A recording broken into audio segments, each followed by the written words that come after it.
I think that humanity and the world nowadays is at a kind of a crossroad from very many different points of view.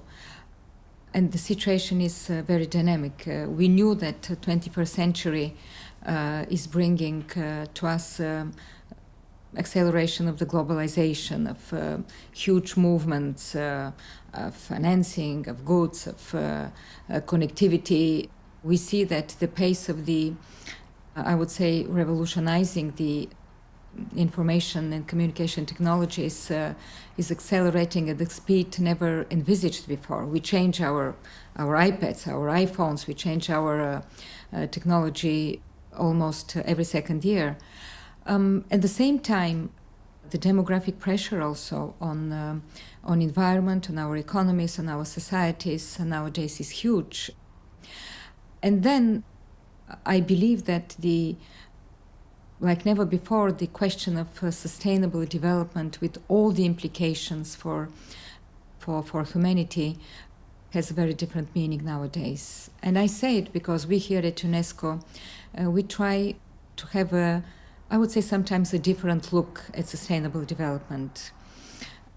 Our mandate in the area of education, of promoting education for all, in the area of sciences and the role that sciences play also nowadays in the world, and also culture and the cultural diversity and the cultural specificities make me believe that we need to look at all these questions of sustainable development from a prism of what I modestly called New Humanism.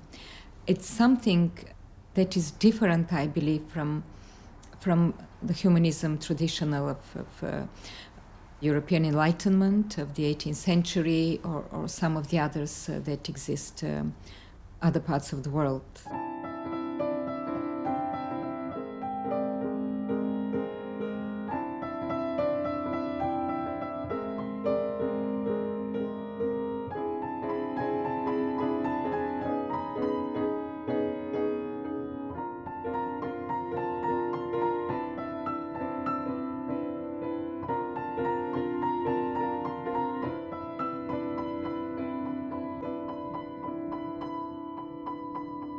Traditional humanism didn't tackle the question of sustainable development, of the relation between the human being and the nature.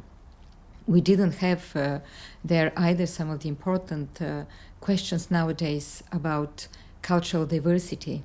I think the fact that we are different is a richness. It's something that we have to maintain, we have to develop that, to support it.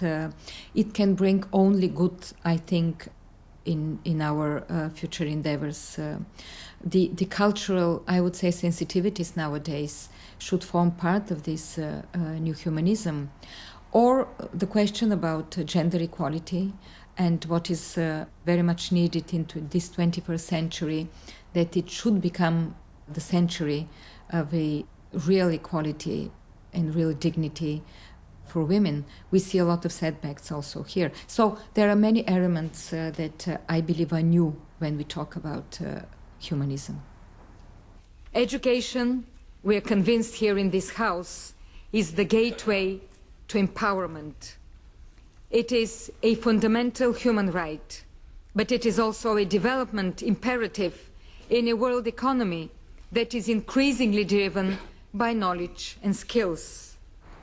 The key building blocks of a green economy and green societies are education systems that foster new ways of thinking, that develop new skills, that support new social and ethical attitudes. Education is the bridge between responding to the concerns of the present and addressing the realities of the future. For this reason, the principles of sustainable development must be built into all parts of the education cycle, from schools and universities to technical and vocational training. Individuals stand at the center of our vision of green societies. We must give them the tools and skills they need to manage the impact of change and shape it in the direction of a more equitable and sustainable world. This is the foundation for more resilient societies. Some of these questions, issues, challenges that we talk about really need very urgent responses and actions. And even from the point of view of keeping some basic, I would say, democratic values and values of human dignity, we need to take immediate action. The environment and sustainable development for the environment, I think it's more than obvious with the climate change and all the science about climate change needs very urgent action. Let me just mention that UNESCO is responsible within the United Nations system, together with the World Meteorological Organization, on the scientific contribution to the big debate about climate change through the oceans, because we host the Intergovernmental Oceanographic Commission, not sufficiently, unfortunately, still recognized within the global debate about green economies and sustainability. What we have come to learn through this experience with the tsunami alert systems and with the coastal protection and hazards, and that there are indeed a very urgent responses to what we have to do.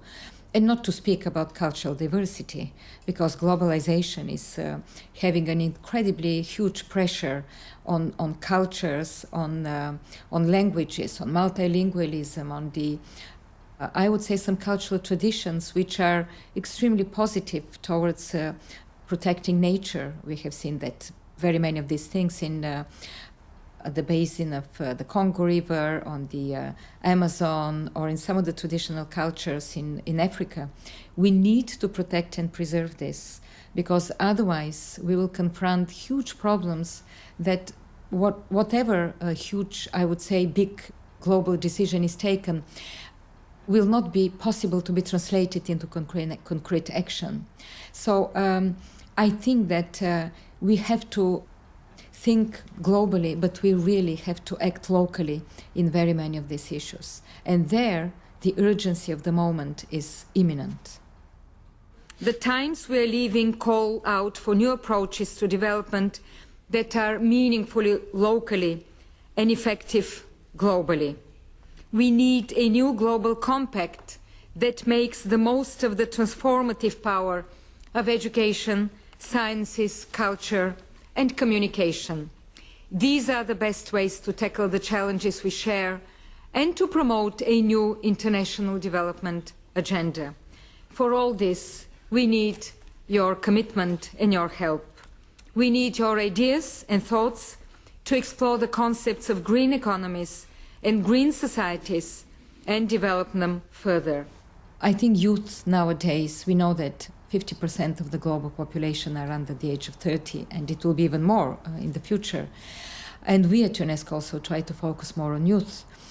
Young people should be confident that they can make a change, and they have to be part of this change. They have to be part of the solutions about the sustainable development.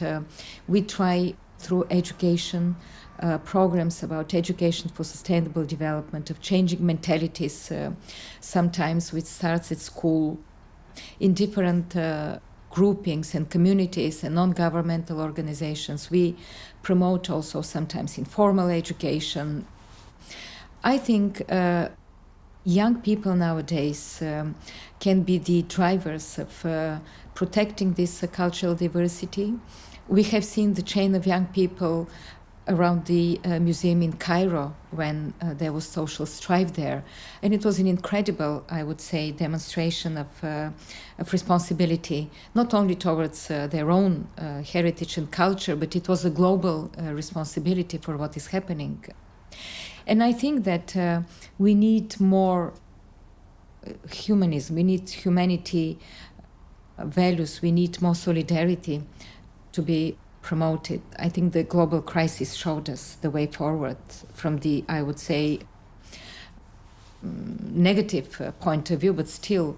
And I would encourage especially young people to be socially engaged, to be active. I would say not to give up, to set high standards, dream sometimes, to aim higher, because I believe without that we will not be in a position to adopt forward-looking decisions and finally change and preserve this so wonderful planet Earth that we live on.